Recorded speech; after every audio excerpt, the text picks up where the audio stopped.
Hey everybody, it's Deb, and I'm back for another edition of Ask Ron. Well, we're out here at the beach today at Jack's Beach, and well, there's Ron. Hey Ron, it's time for another edition of Ask Ron. Hey everybody, we're here at Jacksonville Beach. I'm at the Platinum Inner Circle meeting. We just finished up. That's what they call an ocean. Just walking around out here killing time and looking at all the people out here sunbathing, enjoying themselves while we're in there working. So I'd rather be out there fishing. Sounds good. Well, Ron, we've got a few questions, so why don't we go ahead and get started with some Ask Ron today. All right, let's do it. All right, everybody. Well, I finally got him back inside. It was a little tugging to get him back in here, but we're back, and so we'll go ahead and get started with our questions. All right, Ron, our first question is from Denise Rush. Denise is from South Carolina. South Carolina. Hello, Denise. She says, hey Ron, I finally stopped making my head hurt and hired a VA. It was really a drag and time consuming to contact FSBOs myself. So my goal is to close at least 2 axe deals a month. I'm eyeing your lead selling program to sort of create multiple streams of income from my real estate business. So do you think that's a good move? I think it's a good move when you're ready for it, Denise. Right now I think you ought to get your FSBOs cranked up, get your VA working, producing, and getting you good leads every single week, and then getting out there and getting some deals going. And then when you get around to it, get the lead selling machine set up, but it's not the first thing you should do.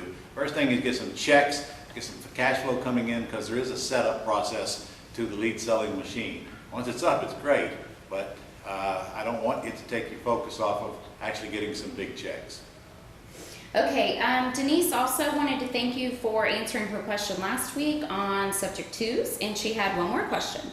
Okay. I now want to make sure I have the correct paperwork in order. For a subject 2 deal, can you give me a checklist of forms I needed, that I need?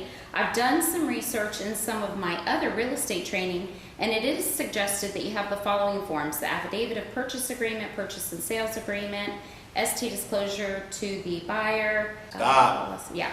Stop, you're making my head hurt, Denise. All right, first thing you need is a purchase and sales agreement signed in the house by the seller, and an authorization to release in case you want to get information on the mortgage. That's all you need to get signed, period, the end. The rest of the stuff is for your attorney, and frankly, he'll guide you on that. You won't guide him. One thing that you should have in front of him, though, is my seller's acknowledgement letter.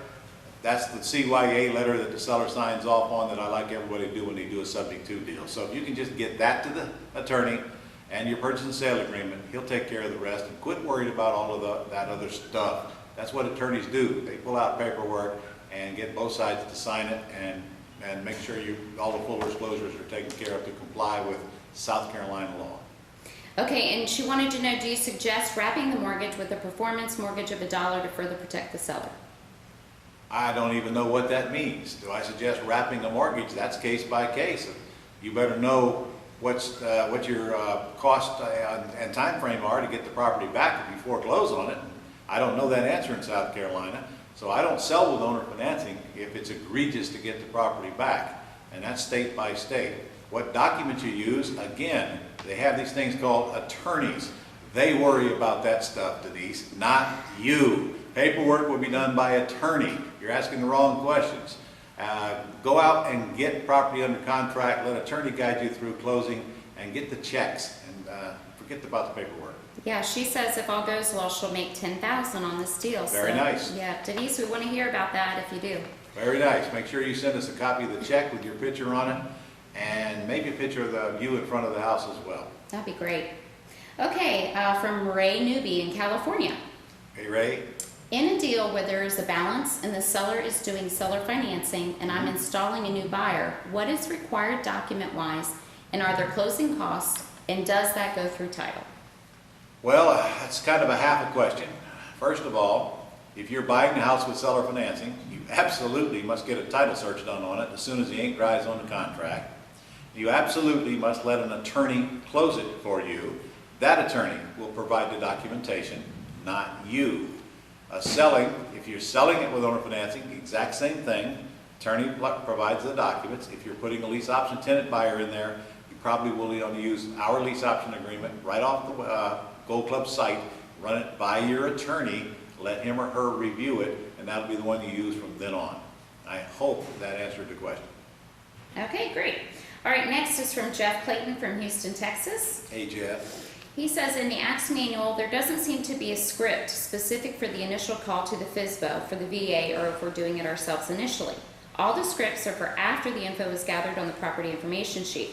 Of course, the property information sheet has the start items to collect the information, but I'm just ad-libbing to get that info and have to sort of start off like I'm a retail buyer and then segue into the questions. But I'd like to develop a good frame or bridge for that segue that is smoother, more comfortable. Any tips, Ron? Thanks. Yeah, you can start, Jeff, by rephrasing that question and resubmit it so I know what the heck you're talking about. There's plenty of scripts in the ACTS manual, so if you have one particular case that you're struggling with, then let me know what that is. I can't answer your question based on the way you presented it to me. I don't know what script you're talking about that you're missing. And yes, there are plenty of scripts in there after you collect the information based on the situation that the seller's in. Probably ought to go take another look at the manual first. You will always be ad-libbing some, Jeff. I can't give you a word-for-word script you can use in every single situation. My idea is to get the points across to you so that you can then phrase them using your words and making sure you're getting the meeting of the minds between you and the seller based on the points they need to know, not word for word on my script. So again, submit it, identify what the actual the situation is, and I'll give you an exact answer back next week on the video.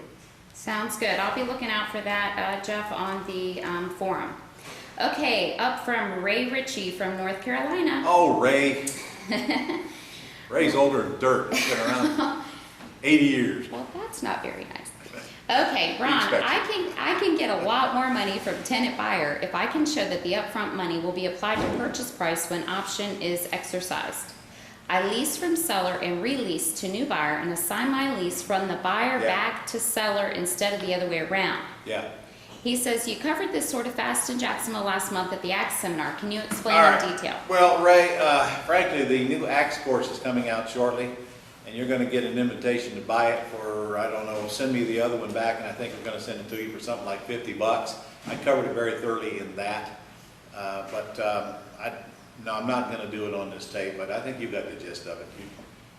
You know you're assigning your lease from your buyer back to your seller.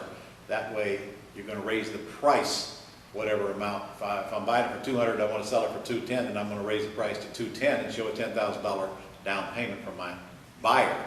That way, they can take that and show it to the bank that they actually put up the money for the deposit. That's the long and the short of it, but it is in the new ACTS course, Ray.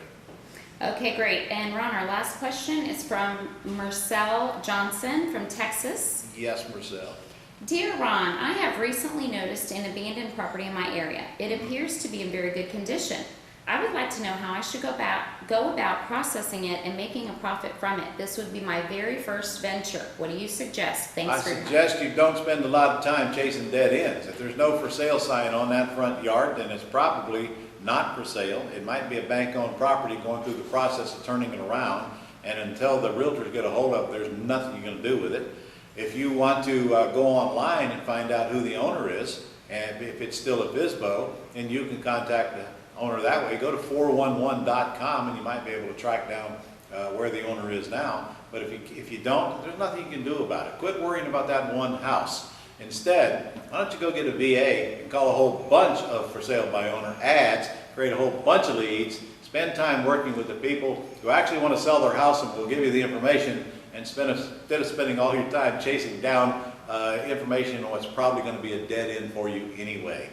We have to find the people who need to sell and buy houses from them. We can't find houses and then track down the people and make them want to sell. Work with the people who want to work with you. They're advertising online and in your papers every single day. Start there.